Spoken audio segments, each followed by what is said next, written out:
Hello everyone. আজকে অষ্টম পর্বে আলোচনা করতে এসেছি গ্রামার নিয়ে। তবে গ্রামারের যে অংশ ছিল সেন্টেন্স নিয়ে আলোচনা হচ্ছিল বিগত পর্বগুলোতে। আজকে আলোচনা করা হবে ইম্পারেটিভ। ইম্পারেটিভ গত পর্বে শেষ হয়েছে, আজকে হবে এক্সক্লামেটরি। এখন এক্সক্লামেটরি সেন্টেন্সটা কি? এক্সক্লামেশন এক্সক্লামেশন মার্কের কথা শুনেছেন না? বিস্ময় সূচক বাক্য বা বিস্ময় সূচক চিহ্ন। এই এক্সক্লামেশন মার্ক থেকে আসলে এক্সক্লামেশন থেকে এসেছে ব্যাপারটা, মানে বিস্ময় অর্থাৎ আবেগ সূচক বাক্য।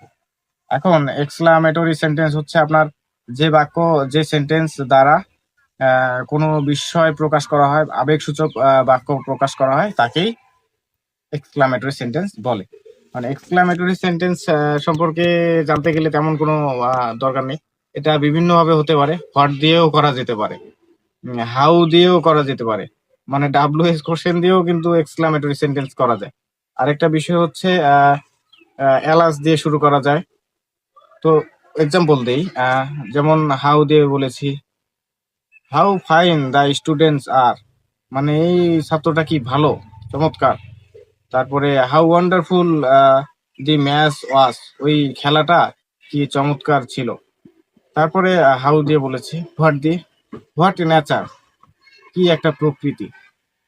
আর শেষে মাস্ট বি এক্সক্লামেশন মার্কটা থাকবে, অর্থাৎ বিস্ময়সূচক চিহ্নটা থাকবে। এখন আরো ডাব্লিউএস বললাম, এখন কথা হচ্ছে আরো বলা যেতে পারে এলাজ আই এম আনডান। এটা শেষে এলাজের পরে একটা ইয়া দিতে হবে, সেটা হচ্ছে এক্সক্লামেশন। তারপরে আবার দুঃখের সাথে হতে পারে, আনন্দের সাথে হতে পারে। Hurrah, we have won the game, আমরা খেলায় জিতেছি, ও এরকম একটা বিষয়। তারপরে বলা যেতে পারে দুঃখের সাথে, উই লস্ট দ্য ম্যাচ, আমরা ওই খেলায় হেরেছি।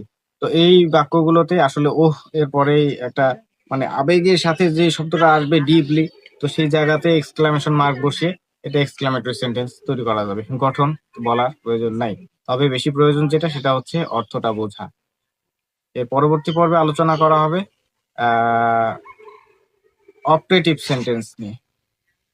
তবে অপটেটিভ সেন্টেন্স সম্পর্কে এখন কিছু ধারণা দিই আপনাদের, সেটা হচ্ছে অপটেটিভ সেন্টেন্স গুলো হচ্ছে দোয়া, প্রার্থনা, আশীর্বাদ, শুভেচ্ছা, এই জাতীয় বাক্য।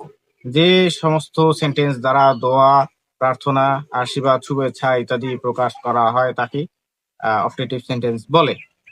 এখন অপটেটিভ সেন্টেন্স নিয়ে যখন কথা বলতে যাব, তো কারোর জন্য দোয়া করতে চাই বা প্রার্থনা করতে চাই, সেসব বিষয়। তো যাই হোক, পরবর্তী পর্বে কথা হবে ইনশাআল্লাহ। ধন্যবাদ সবাইকে।